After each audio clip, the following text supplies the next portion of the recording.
Buenas tardes, estimadas y estimados participantes.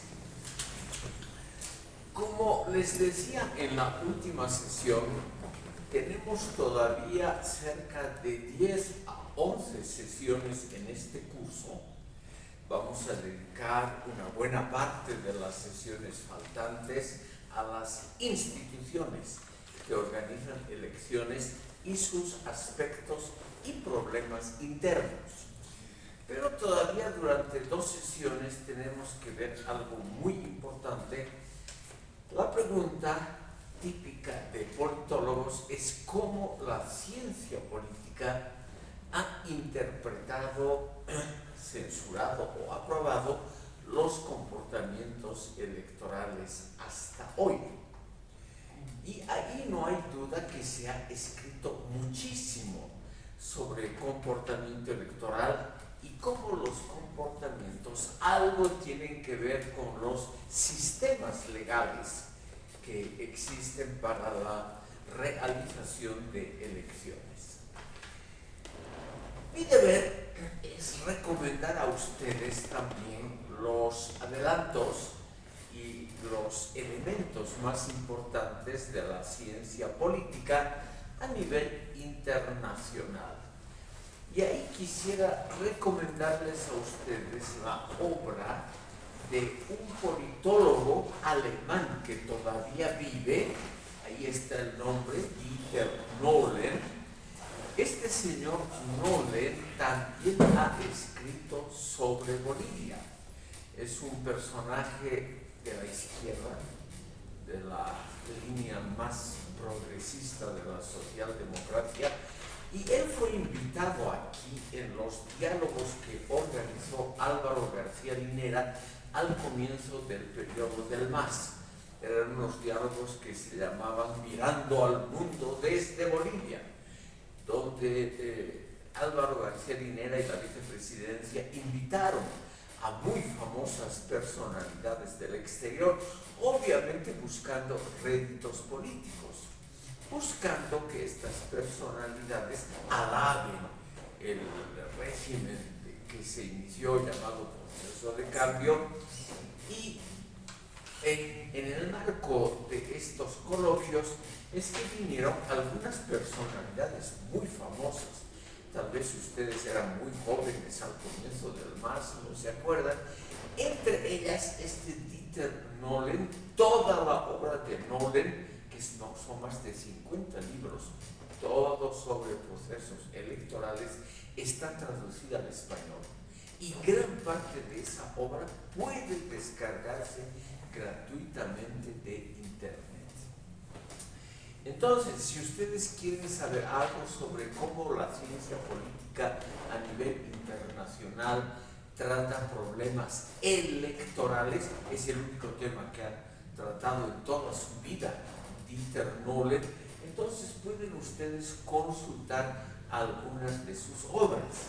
La más famosa, la que tiene el nivel más alto teóricamente, es esta obra que se llama Gramática de los sistemas electorales, una introducción a la ingeniería de la representación. Puede también descargarse gratuitamente de Internet. Él durante muchos años ha editado un anuario que salía cada año con el título Elecciones de Presidentes y Parlamentos, que era una especie de compendio mundial donde aparecían todas las elecciones políticas que tenían lugar en nuestro planeta, y él las comentaba teóricamente, y naturalmente hay muchos comentarios que tienen que ver con Bolivia. No quiero aburrir a ustedes con otros títulos de Nolen,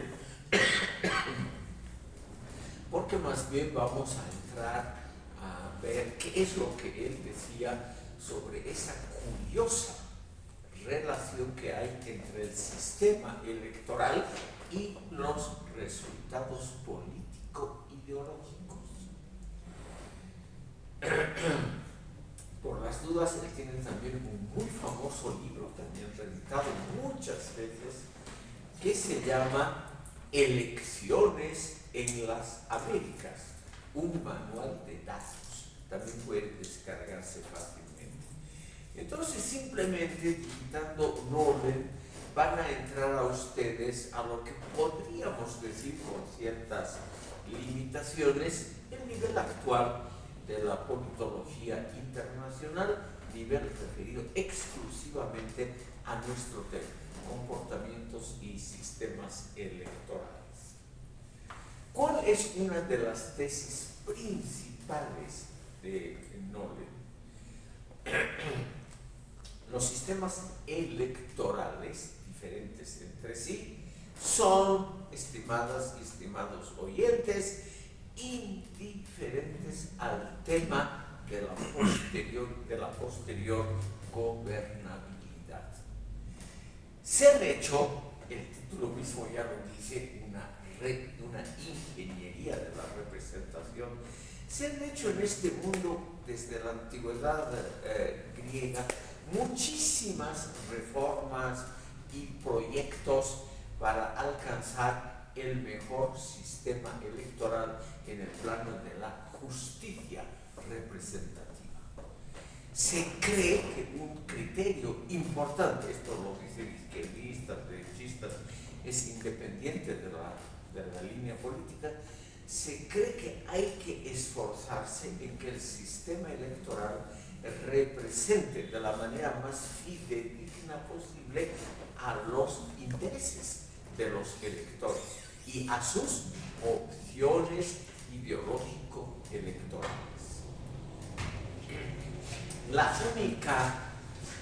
Lo único claro entre sistemas electorales investigados por Nolen de los últimos 2500 años es que tal vez el sistema representativo que se usa, por ejemplo, aquí en Bolivia, es el que se acerca a una mejor justicia representativa.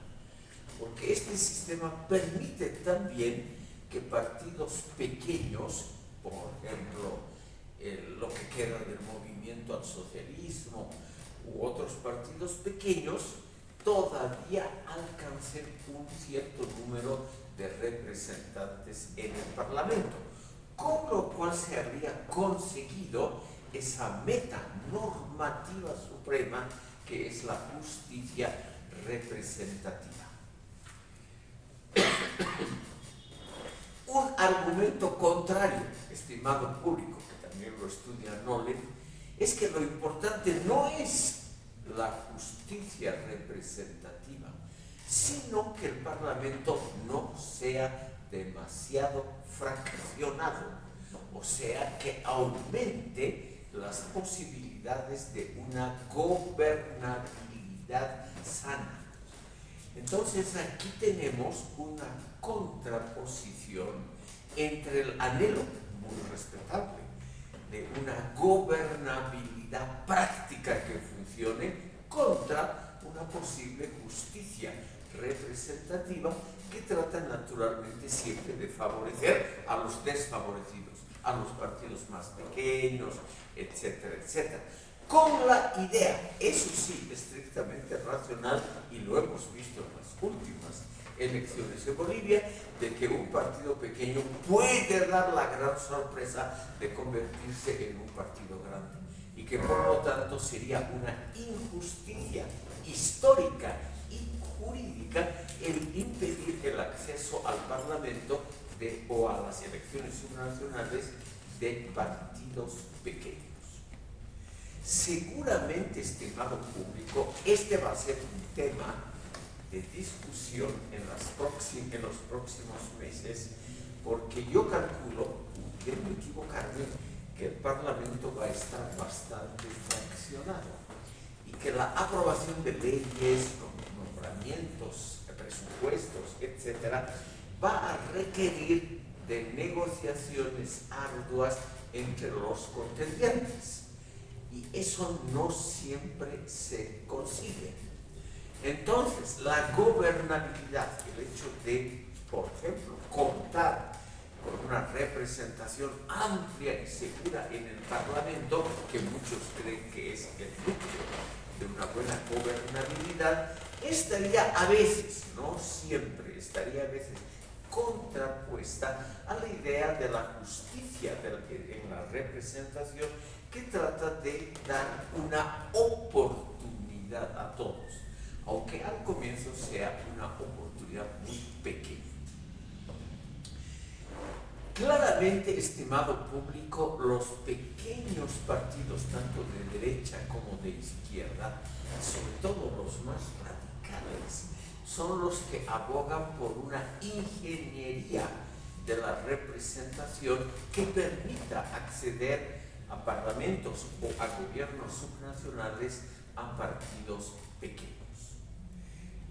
Un ejemplo de que eso funciona hasta cierto grado lo tenemos en el sistema alemán, que es una combinación, muchos dicen una combinación más o menos factible entre justicia representativa y asegurar mayorías.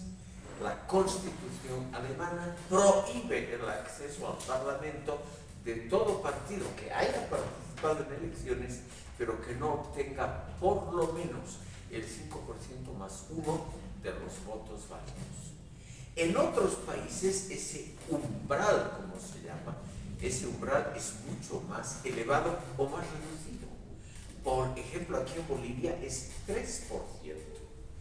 En Turquía es 10%. O sea, el partido, aunque tenga una enorme cantidad de entusiastas y de mucha propaganda, que obtenga solo el 9,9% de todos los votos, no entra al Parlamento ni a las alcaldías, lo cual puede decirse que es una flagrante injusticia. Pero eso asegura digamos, a dos partidos, al gobernante y al primero de la oposición, asegura en el Parlamento turco unas, digamos, mayorías más o menos estables. Y en Turquía no hay ninguna tentativa de cambiar ese sistema porque aparentemente ha tenido un buen resultado. En Alemania también nadie propone bajar o subir ese umbral de la representación. En otros países no existe ese umbral, como no había aquí en Bolivia hasta fines del siglo XX. O sea, no había. El partido que conseguía 1% tenía un diputado. La Cámara aquí de Representantes y Diputados tiene 130. Podemos calcular que con 1% de los votos se podría conseguir 1,3% de las representaciones parlamentarias, lo cual sería para algunos una muestra de justicia, para otros un desperdicio de los votos, de lo que se llama el voto útil. Pero en fin, eso lo dejamos a una discusión porque es un gran tema: cómo se consigue una buena justicia de la representación parlamentaria o en alcaldías contra el otro gran criterio, que es la gobernabilidad con mayorías más o menos seguras. Sobre eso, estimado público, hay una discusión interminable y no se puede, yo creo, yo tengo ahí la posición de Nolen, no se puede decir cuál de los dos principios es mejor, o la justicia representativa o la gobernabilidad seria. No sé yo cuál es mejor. El señor Quijarro me va a contradecir. Adelante. No lo voy a contradecir, sino que hay una cosa que tenemos que poner a pensar. Para tener un partido político, sí, para inscribirse en la Corte, creo que son ciento y tantos de inscritos que tiene que tener el partido. 100.000. ¿No ve? Es una cifra enorme. Entonces, si esa sería la base. Una de las bases. Es uno de los umbrales. Claro, eso tendría que ser, o sea, porque si yo inscribo a mi partido a la Corte con ese monto de militantes que superen el 3%, sí, entonces pues yo no tengo problemas. ¿no ve? Más o menos, ¿no? Sí, pero el que más o menos tendríamos que ver es para hacer justicia, ¿no ve? Claro. Porque cuando uno se inscribe tiene que una cantidad. Entonces, cuando uno participa no puede ser que sea menos la cantidad. Eso sería uno. El otro punto que me gustaría ver, por ejemplo, ahora que nos va a tocar a nosotros, es que obviamente que en el Parlamento está casi fraccionada la cuestión, Sí. pero hay el candidato, por ejemplo, ¿cómo se llama? ¿Cuál? Paz Pereira, Sí. no tiene mucha ventaja. En el caso de Tuto Quiroga sí tiene ventaja porque los votos de Doria Medina pueden sumarle, Sí, sí, sí. son más afines. Sí. Entonces, ¿qué va a pasar si gana el señor Paz? Ahí va a coser los maletines, ¿no ve? Negros que antes decía. Entonces, pues ahí va a haber corrupción porque pues me va a pedir el que yo vote por él y voy a decir, ¿qué me vas a dar? Entonces ahí va a partir la corrupción y no va a haber una buena gobernabilidad porque vamos a estar cada vez con ese mismo problema. Entonces también el darles a los pequeños partidos esa posibilidad de entrar al Parlamento lo fracciona más, Sí. lo fracciona más, ¿no ve? Ese es, por ejemplo, y con eso termino, es que si saco 2 diputados, esos diputados pueden ser fundamentales en una Decisivos en una Uno solo puede ser. Entonces, ahí está el peligro. Hay que venderse claro. Claro, obviamente, pues si nosotros nos toca la oportunidad, pues es que así es la vida, ¿no? Gracias, Sí, sí, sí. eso sería mi comentario. Bueno, parece, pueden equivocarme, que el señor Quijarro apunta más a defender la gobernabilidad parlamentaria que la justicia representada en el Parlamento. Aquí es muy difícil saber por cuál de los dos principios nos decantamos, porque ambos son principios serios. ¿Quién va a negar el valor de la justicia? ¿Y quién va a negar el valor de una buena gobernabilidad? Es decir, ambos principios son realmente serios y merecen ser defendidos. El problema es encontrar, obviamente, un equilibrio entre ambos. Los umbrales, por ejemplo, aquí en Bolivia 3, en Alemania 5%, en Turquía 10%, son de alguna manera limitaciones a la justicia representativa, pero aseguran un poquito la gobernabilidad. Antes de cederle la palabra al señor Álvarez, quiero aquí repetir lo que dice Nolen sobre el valor de esos umbrales. Él cree, estimado público, que no han servido en la historia, que lo que sirve es lamentablemente el argumento esbozado cuidadosamente por el señor Quijarro. Los votos en el Parlamento, aunque en muchos partidos pequeños, esos votos pueden ser comprados. Y por lo tanto es indiferente si pertenecen a un partido que entró con 3 o con 5 o por lo que sea.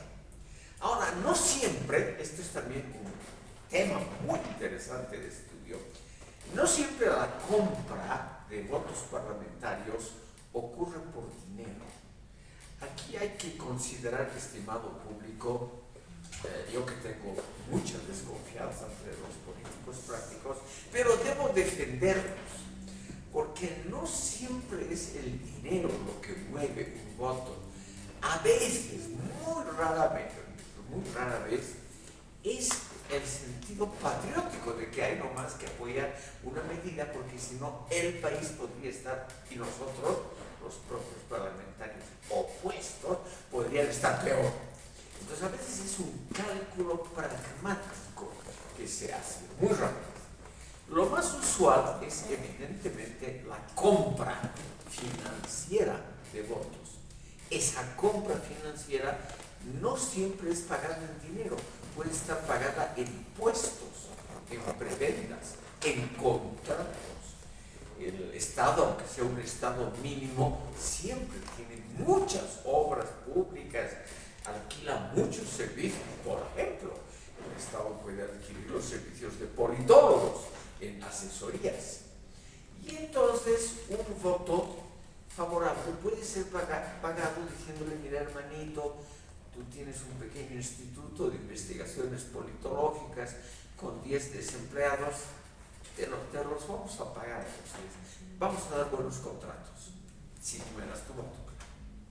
Ven ustedes, hay muchas posibilidades, hasta en el país más correcto, como sería seguramente Finlandia o Dinamarca, ocurren esos cambios de favores. Lo que pasa es que en esos países los intercambios de favores a veces no son con dinero, sino con puestos, prebendas, contratos o lo que sea. El señor Álvarez nos va a decir. Gracias, doctor. Quería mencionar un factor interesante que es lo que básicamente estuvo rodeando. Voy a tomar un ejemplo de los frentes políticos que existen, pero es que eso también puede ocurrir en el Parlamento o incluso en elecciones. Por ejemplo, antes había un frente, se puede llamar una alianza, pero básicamente funcionaba como frente, que era el AR. Sí, que era Alianza Regional Antiimperialista, que supuestamente era del Partido Comunista, de un movimiento, no recuerdo ahorita el nombre, pero era el PSB, era el PSML y otros partidos que se estaban unificando entre comillas en el frente para generar algo, ¿no?, diferente. Pero curiosamente en ese frente, se puede llamar en esos bloques, al final estaba distribuido de que por cada partido podía haber representantes, ¿no?, como en el Parlamento. Pero lo interesante de aquí era de que el Partido Comunista tenía 3 partidos, pero escondidos. Estaba el PSB y había otro que era Movimiento de Liberación Guevarista, no recuerdo bien el nombre, pero eran 3, o sea, era el PSB y otros 2. Entonces ahí los otros han dado cuenta que era gente del PSB y estos han creado otro partido fantasma para como robarnos básicamente todo. Y entonces de ahí ya se han separado, porque obviamente era como ser bastante sinvergüenza, se puede llamar en otra palabra. Y por ejemplo eso pasa incluso puede pasar a nivel electoral, porque digamos de un partido grande puede crearse partidos pequeñitos, y esos partidos pequeñitos cuando sea el momento dado pueden votar a favor del partido grande. Y solo quería mencionar eso porque es una estrategia que se puede utilizar, por ejemplo, en un momento determinado. Pero aparte de esa maña, se podría llamar, hay otro punto que también quisiera profundizar, era del tema de por ejemplo, cómo puedes lograr, y eso es interesante preguntarse, cómo puedo lograr, digamos, que un parlamentario levante la mano y vote por mí, o que proponga algo a favor del partido político, de la organización. Es básicamente, uno es evidentemente el dinero, pero hay algo que Maquiavelo nos enseña, pero aparte él lo habla desde el Estado, pero también se puede utilizar al ámbito electoral, etcétera, y también se usó en el arte de la guerra. Cuando, por ejemplo, tú y tu gente, se puede llamar, que básicamente es su gente, o incluso los del otro, pueden confiar más en ti que en su propio jefe, entonces ahí es donde tú has ganado. Por ejemplo, eso era una frase de Sun Tzu, ahorita no recuerdo muy bien, pero más o menos esa lógica iba, donde decía de que si por ejemplo tú puedes hacer de que el enemigo no solo que se una a ti, sino que incluso tenga más, por lo menos un poquito de desconfianza a su líder, a su jefe militar, entonces ya lo estás destruyendo internamente. Entonces, por ejemplo, esa estrategia se puede utilizar en el sentido de que cuando, digamos, uno crea una potente forma de visión, entonces en ahí va, y ahí es donde, para terminar, quisiera hablar sobre, hay un textito pequeño que habla del pensamiento totalitario, donde menciona cómo, obviamente, tanto partidos de derecha o izquierda al final, o comunista, fascista, liberal, lo que se pueda llamar, por ejemplo, cuando hace que su propia gente y la gente del otro, de su enemigo o incluso uno parecido, pueda radicalizarse a su movimiento. Entonces, por ejemplo, en ahí es cuando básicamente tú estás generando una transformación de verdad, y ahí no necesitas ni pagar dinero, ni necesitas, y ahí sí me voy a Maquiavelo cuando él decía en el Estado que es mejor pagar un mercenario para que te defienda, cuando en realidad ese mercenario te puede traicionar y matar, porque al final le paga otro más y te mata a ti. En cambio, en el Estado, si tú tienes un ejército que es fiel al Estado, que tiene una ideología detrás que tiene un sentimiento nacional, se puede llamar, entonces va a dar su vida por ti. Entonces, por eso en ese caso, básicamente yo configuro en ese sentido, y como un ejemplo, siempre a veces doy ejemplos de la extrema derecha para medio ver, ¿no?, su cara carácter, pero en este caso de la izquierda, por ejemplo, si bien no había votos, pero sí había algo interesante. En China, por ejemplo, cuando Mao Zedong genera todo su movimiento popular, aparte de que los campesinos la apoyan, su partido político, son los que pertenecían a su cúpula del Partido Comunista Chino, tenían algo interesante, que toditos ellos no es que solo tenían un pensamiento igual, sino que también tenían una configuración en donde decían, si hay esta parásito, se puede llamar, pues lo destruiremos. Y en cambio, por eso se crea también la idea de un principio que existe, la de ideología de dos líneas. Entonces en ella existe una línea equivocada y una línea correcta. ¿Y cómo le destruyes a la línea correcta? Con ideología y cultura hasta destruirla y total. Y ahí realmente genera, si alguien logra eso realmente, entonces ahí verdaderamente se puede decir que tiene poder. No es como cuando le compras, ¿no?, a alguien, sino más bien cuando tú logras eso con una persona o logras eso con un movimiento, ahí realmente uno está teniendo poder efectivo, y en el ámbito electoral es ganar elecciones, hasta incluso, aunque exagere mucho, pero con un 90% puedes ganar. El señor Álvarez nos introduce a otro tema muy interesante, que es naturalmente el problema de las lealtades dentro de un partido o de una institución. Me permito repetir lo que ha dicho él. Nicolás Maquiavelo explica en El Príncipe que es mejor tener un ejército de conscriptos del propio pueblo, no pagados, sino que cumplen un servicio militar, algo honorífico, y que tienen, como dice Álvarez, una especie de mentalidad o por lo menos de lealtad al Estado, y que están dispuestos a defenderlo. En cambio, el ejército de mercenarios, que es lo actual en Europa, el ejército de mercenarios tiene el problema de que cualquier mercenario puede ser comprado por el enemigo pagando un poquito más. Yo quisiera, sin embargo, refutar esa opinión con dos ejemplos históricos muy famosos. Durante siglos en Francia, como todavía es hoy el caso en el Estado del Vaticano, la guardia personal del rey, por lo tanto el regimiento mejor pagado, el de más prestigio, era un grupo de mercenarios suizos. Por eso la guardia del Vaticano hasta hoy se llama la Guardia Suiza.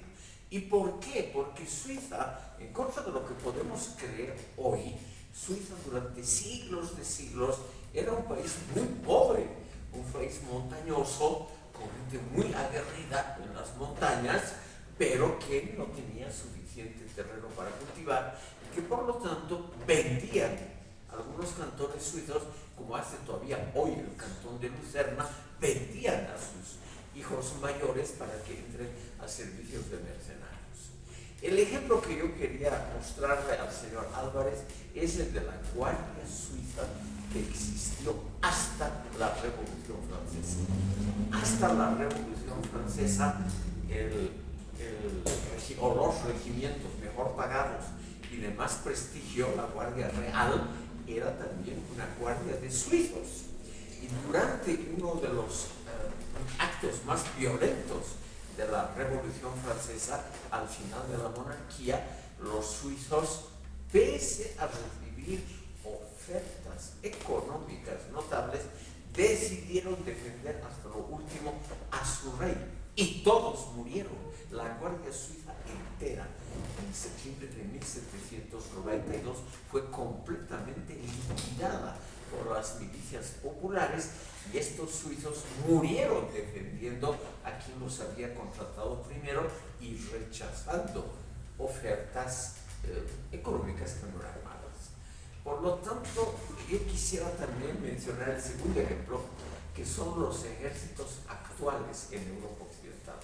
Ya no hay servicio militar obligatorio. Hay naturalmente, ahora con la amenaza rusa, proyectos, por ejemplo, en Alemania, en Dinamarca, de reactivar el servicio militar obligatorio. Pero es un servicio completamente voluntario. Y los chicos que prestan, o chicas que prestan el servicio, igual que los mercenarios, reciben un sueldo que es muy bueno, es como un empleo. Y generalmente estos ejércitos de especialistas bien pagados han dado buen resultado. Hay muy pocas deserciones, hay muy pocos, llamaremos claramente, vendidos a Rusia o a alguna otra potencia en los ejércitos actuales de Europa Occidental. Entonces, esa teoría maquiavélica de que el mercenario es, inconfiable porque puede venderse, no es siempre así. La historia siempre es muy compleja. Para cualquier cosa que podemos decir o encontrar, siempre podemos también hallar un ejemplo contrario. Eso les quería decir, que hay que tener mucho cuidado justamente en ciencias sociales y políticas, porque la historia es muy enredada. Siempre pueden haber casos deviantes. Señor Bueno, sí, doctor, contestando tal vez a lo que mencionó, sí. ¿Por qué mencioné el ámbito militar? Se puede decir cuando supuestamente nada tendría que ver con el ámbito electoral, pero no, de hecho es interesante porque antes y también hasta ahora, pero se ha olvidado un poco de que un partido político lo que tiene es militantes. Sí. Y militantes vienen de justamente el ámbito militar, o sea, básicamente una concepción más, ¿no? De ese lado Militante, claro, viene del ámbito militar, claro. Y entonces ahí es lo interesante, porque si uno tiene militantes, entonces estás teniendo como un pequeño ejército. Al tener un pequeño ejército, no solo un ejército, sino una masa de personas que puedes tener, entonces ahí se comprueba la lealtad, se puede decir, Sí, ¿verdad? sí. Y un ejemplo de eso, de la lealtad, lo que usted menciona sí es verdad, pero aparte de eso, yo quiero dar otro ejemplo, porque yo no estoy en contra de ese Estado, pero debo admitir que ha tenido un buen trabajo en ese sentido, por lo menos, aunque terrorífico es Israel. Israel, por ejemplo, tiene su ideología sionista, ¿no? Es el sionismo, ¿no? Etcétera. Pero lo interesante del sionismo es de que a los judíos, se puede llamar, los que son soldados, por ejemplo, incluso mujeres también hay ahí, Sí. tienen una deshumanización total contra los palestinos. Y eso no es porque, o sea, sí les pagan bien, o sea, eso sí les pagan bien, pero aparte de que les pagan bien, que para mí, bueno, un concepto un poquito, lo hablaré feo, pero básicamente es eso, es como darle un hueso básicamente a tu perro más leal, y eso a veces pasa también en partidos políticos, pero el tema es de que aparte de ese sueldo que se puede considerar un hueso de oro incluso, ellos tienen una característica interesante, que es de que ellos dicen, o sea, se burlan de los palestinos o de los gazatíes, Los consideran claramente de segunda clase. entonces los consideran lo peor, y eso es cuando tú creas, hasta cierto punto, eso es cuando tú creas una ideología detrás justamente para que esa gente te sea leal, aparte de que le puedas pagar, ¿verdad? Es como un plus el pagar, y entonces eso es interesante porque cuando tú generas esa concepción de ese tipo de personas, eso puede pasar en todas las ideologías, tanto comunista, fascista, nazi, lo que se pueda llamar, eso generalmente pasa, ¿no? Entonces, por eso yo tal vez menciono un poco esto, porque tal vez yo lo veo desde un punto de vista de bloques. Por ejemplo, existía antes un bloque más pasivo, le puedo llamar, por ejemplo en los años 2000, donde la democracia ya era algo medio aceptado, y que todos íbamos básicamente a que si aceptamos o no su reforma o no, pero al final luego se radicaliza. Entonces ahorita también pasa eso, ¿no? Que puede haber un grupo radicalizado, que tampoco es malo, pero justamente ahí se demuestra el verdadero factor de poder, en vez de esos que están en medio, que muchas veces se pagan más en esas manos, que también algunos pueden llamarlo eso, tal vez que tienen más conciencia, más ideología, y otros lo pueden llamar que son unos desgraciados, y otros los pueden llamar a los otros corruptos, otros los pueden llamar moderados, que viven la vida real, porque nos ves ahí y esa concepción. Gracias, señor Álvaro. Pasando al tema siguiente, estimado público, quiero aconsejar a ustedes una publicación del órgano electoral plurinacional. Es un folleto de repartición gratuita que se llama Educación Intercultural, Sistemas Electorales y de Partidos. Este folleto muy útil y muy bien hecho se repartía por lo menos hasta hace poco en forma gratuita en el órgano electoral y tiene un buen compendio de todos los temas tratados aquí. También hay varias ediciones, es un folleto muy exitoso, también con datos relativamente novedosos, como cuáles son las condiciones para que un partido sea aceptado dentro del sistema electoral, todo eso que tiene que ver con el problema mencionado por Álvarez, que es el de la militancia de los partidos políticos y naturalmente su relación con el voto electoral. En líneas muy generales, estimado público, se puede decir que evidentemente los militantes de un partido son como un ejército civil. Un ejército civil significa un ejército pacífico, desarmado, de poco poder, por ejemplo, de tumbar un gobierno o algo así, aunque obviamente hay excepciones. Ahora, como Álvarez lo ha dicho, estos militantes, este ejército civil que acompaña a los partidos, no es un ejército siempre confiable.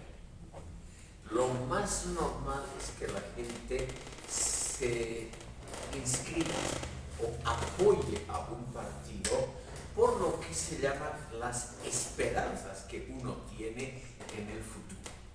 Igual que en el curso de las acciones en la bolsa, la gente a veces especula con la idea de que un grupo accionario o una empresa que tiene, por ejemplo, un notable desarrollo tecnológico o algo así, puede subir el valor de esa acción en la bolsa y que por lo tanto es bueno invertir en esa empresa. Lo mismo más o menos los militantes.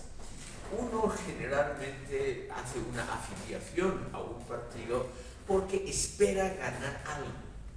Hay evidentemente, no lo voy a negar, muchísimos militantes que lo hacen solo por la esperanza de que esa idea triunfe, independientemente si a él le toca o no algo.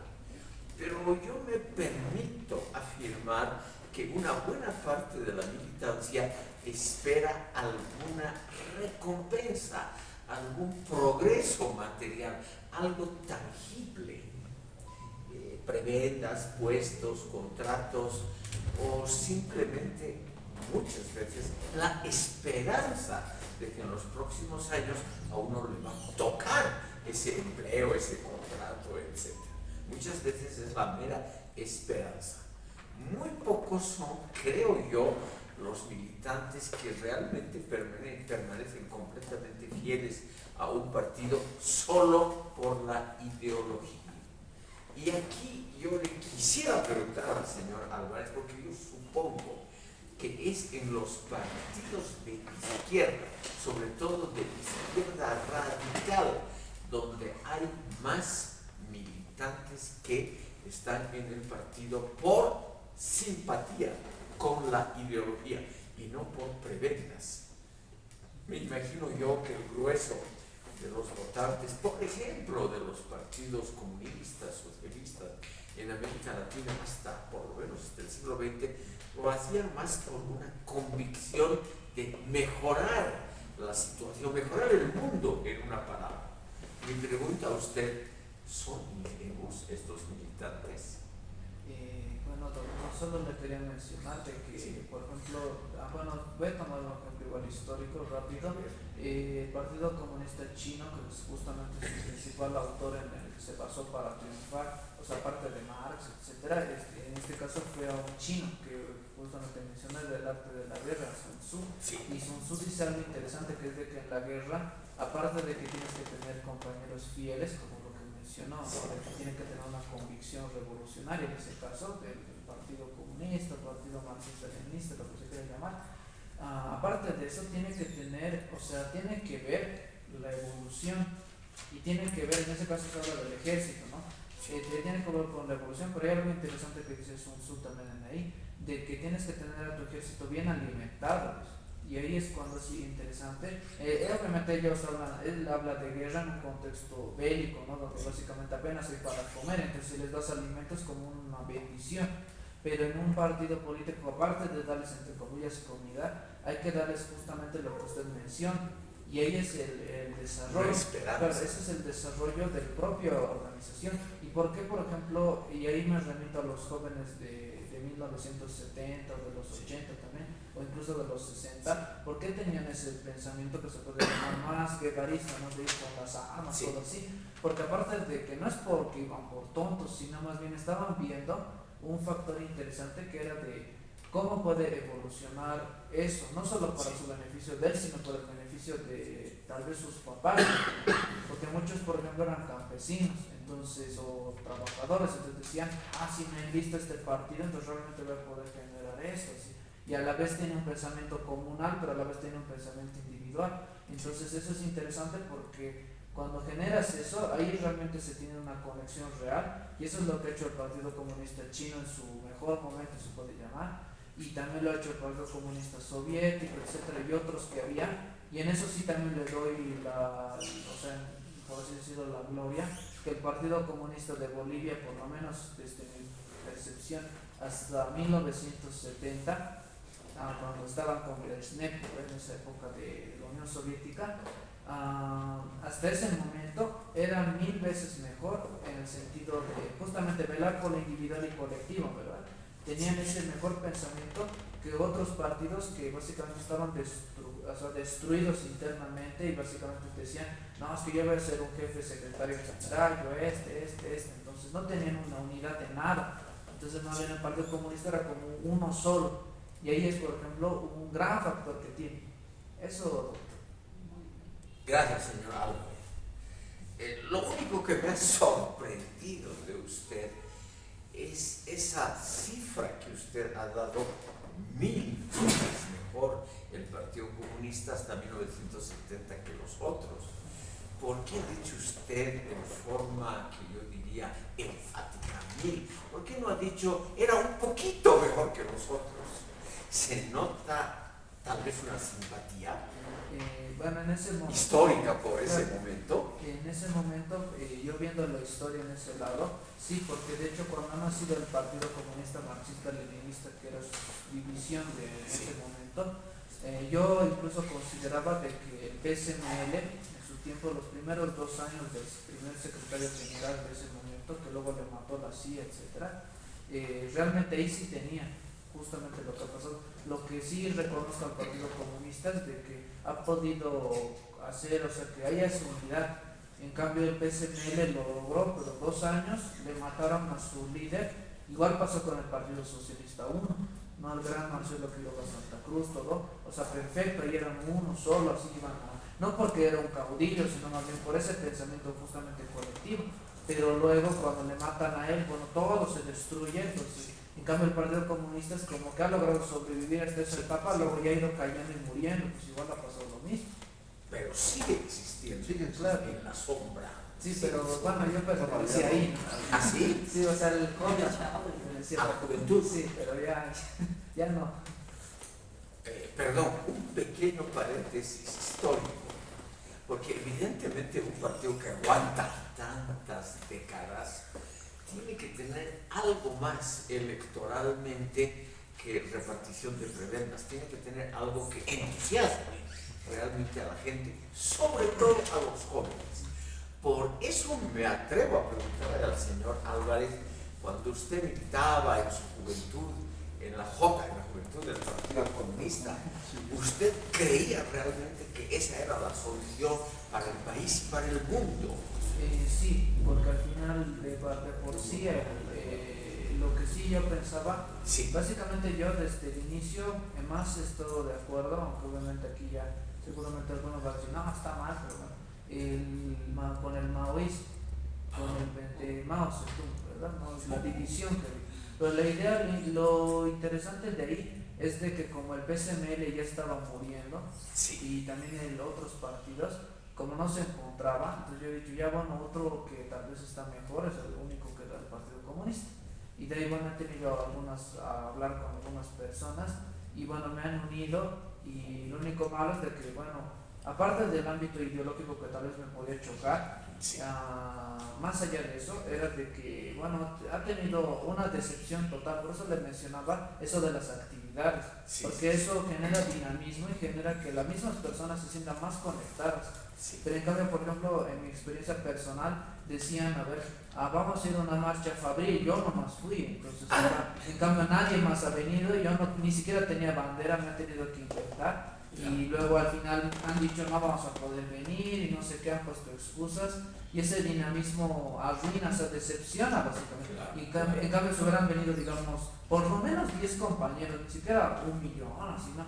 10 por lo menos, o 5 incluso, hubieran venido 5, ya te sientes conectado en ahí. Pero en cambio, si solo va uno, o sea, ¿qué diablos? Hasta las personas de ese momento me han tenido lástima porque han dicho, pobrecito, ¿qué está haciendo aquí?